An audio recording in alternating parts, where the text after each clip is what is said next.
Hey, what is up, everyone? It is Rich. All right, this is going to be fun. So we're going to look at MILTON CANIFF today, and what's I think maybe kind of interesting about this particular video compared to many that I do is I'm not really that familiar with MILTON CANIFF's work. I've obviously seen it. I'm aware of Terry and the Pirates, and also Steve Canyon, and I've seen his stuff, but I really don't know it. I had to even do a little bit of research just to sort of place it all and kind of try to understand it. So if you're more familiar with Caniff's work or have insight into him, please share it in the comments section because I'd be interested to know. I did actually grab two screenshots of Wikipedia just so that we could sort of like touch on it a little bit. So he was born in 1907 and lived to be 81 and died in 1988.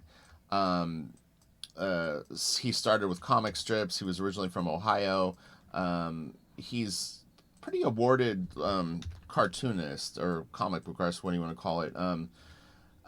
They credit him as having an incredible amount of influence on artists who drew American comic books and strips in the mid 20th century.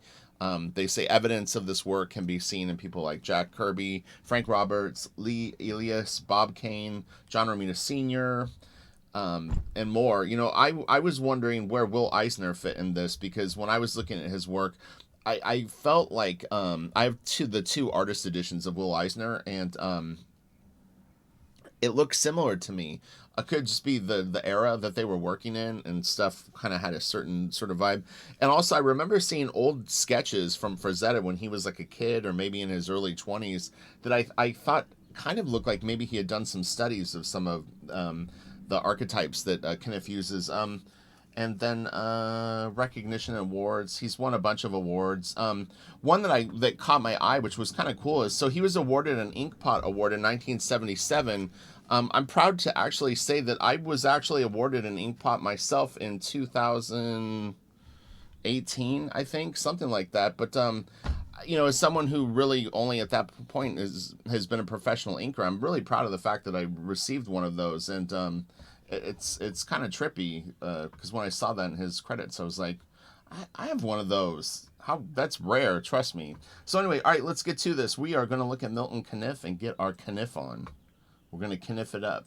The stuff is cool. So I cherry picked what I thought were really excellent images that I found. I was on Google, I was on Heritage, Christie's, just I went anywhere that the Caniff was and then grabbed ones that I thought were pretty cool. So let's start the 10 minutes. His women have a very distinct look. I mean, I definitely see an impact on Jack Kirby's early work because before Jack Kirby really was super Kirby'd out, you can for sure spot some Caniff in his stuff. But you'll see what I mean. There's a very distinct way, like even this. Now, I don't know if there was someone else who originally came up with this type of drawings of girls, because it's definitely something you see in here. I could see like Alex Toth maybe being a fan of this. So these were being released in around 1939-ish. Some of them were dated. I'm sure that he probably did the strip for a while. Most of these artists, when they would take a job, would commit to it for a while. You have this is a nice little piece. You have daily strips, and then the Sundays, I believe, are usually the bigger ones. So a daily strip would be like one tier. Sunday strips are, I think, three, maybe two. We'll see. This is really great, though. Man, it's nice. This would be a daily, I believe. I thought this was interesting, too, is the blue on these pieces, because I was under the impression way back, that they were limited on the colors that they could print, and I always thought it was red grayscale and then white or black. I didn't know blue, so I don't know if you saw this in the newspaper if it would have blue, or if the blue was something that they used for printing to indicate maybe something else. And I would guess that this is a Sunday.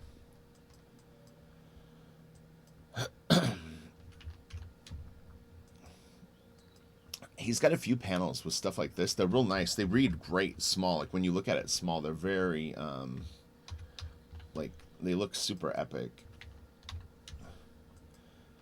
But yeah, I ended up with two of the big Will Eisner Artist Edition books. I had made a deal with someone that worked at IDW, and he bought some art off me. And what he did is he traded me for Artist Editions.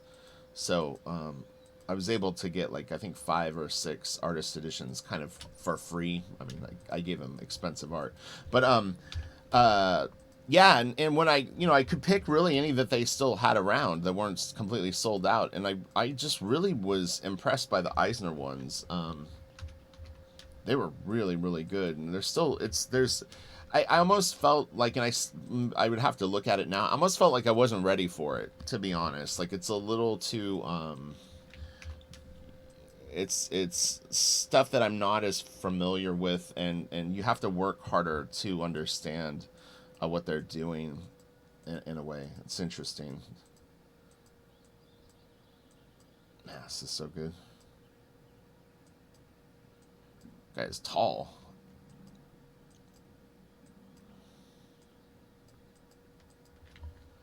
This would have been pre-World War II, so historically what was kind of going on around this time was the Japan was attacking China. So I don't know the story content in this, but World War II was ramping up. Or well, actually in 39, no, that might have been earlier. Maybe let me think. No, right around then, that would have been, I think, when China and Japan were. So this is an interesting piece. This is like a jam piece, but I mean, it was worth getting it just because of the fact that it had so many different people on it. But Caniff did some pieces down here, but you got all kinds of people on here. Don Newton, Al Williamson, Leonard Starr. I think John Romita Sr. did something on here. Al Williamson, Murphy Anderson, Hal Foster. Whoa, damn.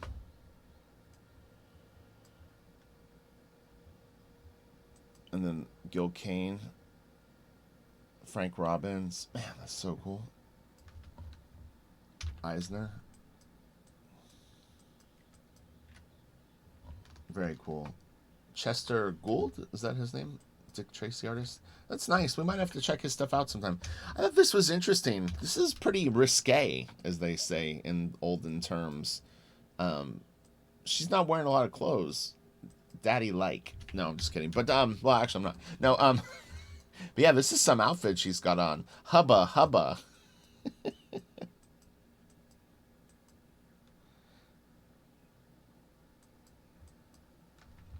Yeah, it's pretty cool.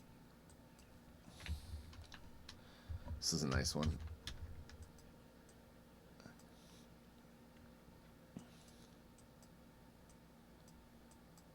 Yeah, very very cool stuff.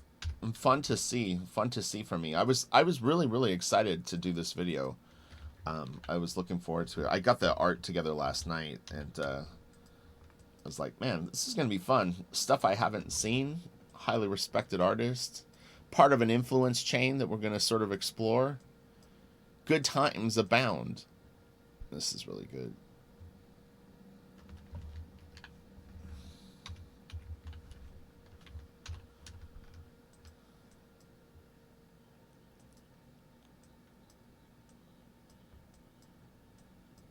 He's got the Marilyn Manson eyes. David Bowie. I'm wondering what went on here. That's very weird.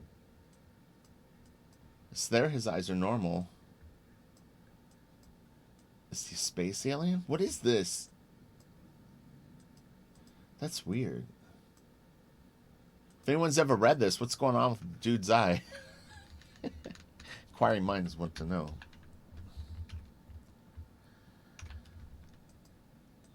Yeah, his women, there's a very distinct look in this creepy dude. But I feel like Eisner did some of this too. But the way that the head shape that he uses is super freaky. I like it though, but it's weird. I like her hair. Actually, her hair is really cool. Um, yeah, it's really interesting.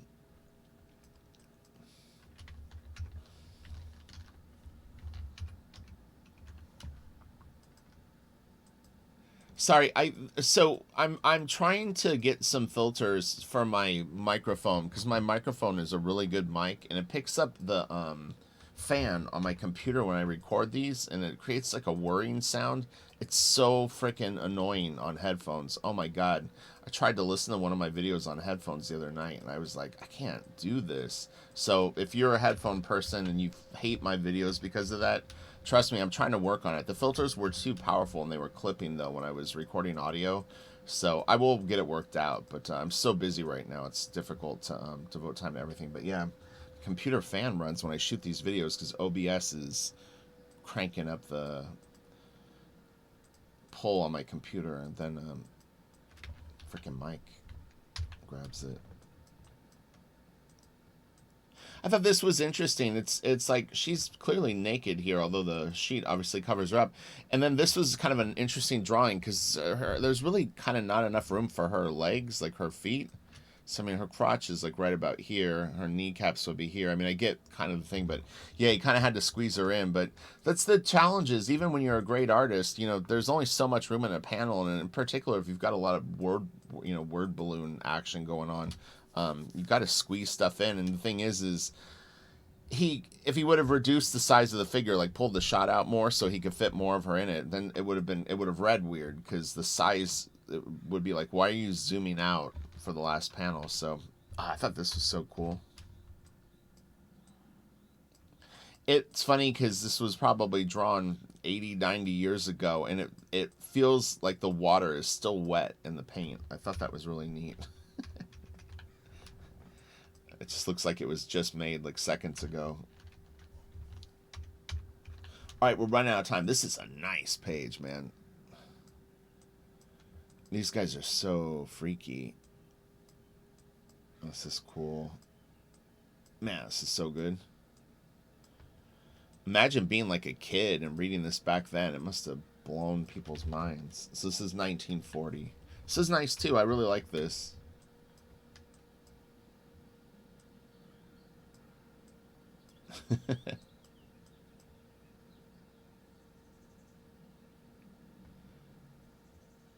So this is maybe something that was sent to military people, like maybe a magazine or a newspaper that was sent to them. I'm not sure. It says Camp Newspaper Service, but I don't know that they would send stuff to give the troops something to do.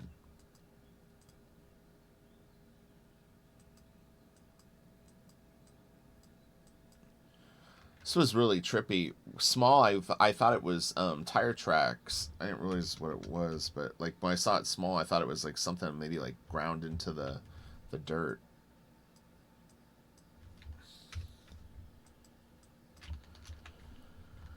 All right, what do we got? More sexy ladies.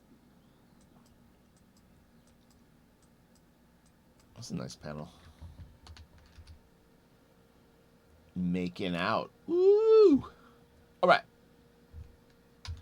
This dude's swanky.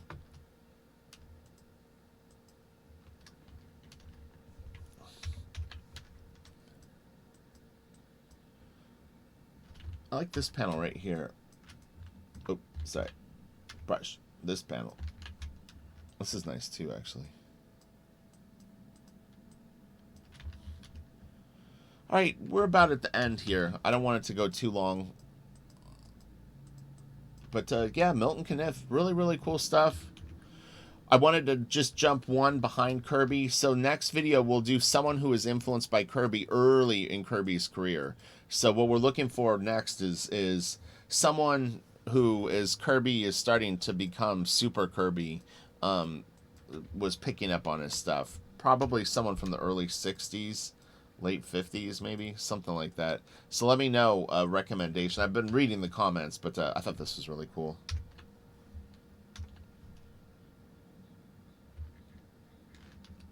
And this was great. This is the cover, I think, of one of the collections. Really cool. He's real good. He's really good. He's got a very unique style. I mean, you can definitely, if you knew his work, you would be able to spot it. I believe this is Milton drew this himself. It's really, really cool. I think all comic book artists should do this with the characters that kind of made them famous. It's a neat idea. All the things that came out of his noggin. And this is nice. Yeah, this. But you can really see his types here, like this girl's face. Now let me know if this face comes from somewhere else, or if that is like a classic Caniff face, because again, that's something I don't know. Okay, you guys have a great day. I'll be back tomorrow with another 10-minute videos. Probably went like 15, 18 minutes, but I tried to get a good selection of his work because I don't think that too many people, you know, it's not like there's tons of Milton Caniff videos going up on YouTube. So it's nice to have one that we can reflect back on and check out. So, all right, you guys have a great day. I'll talk to you later. Bye.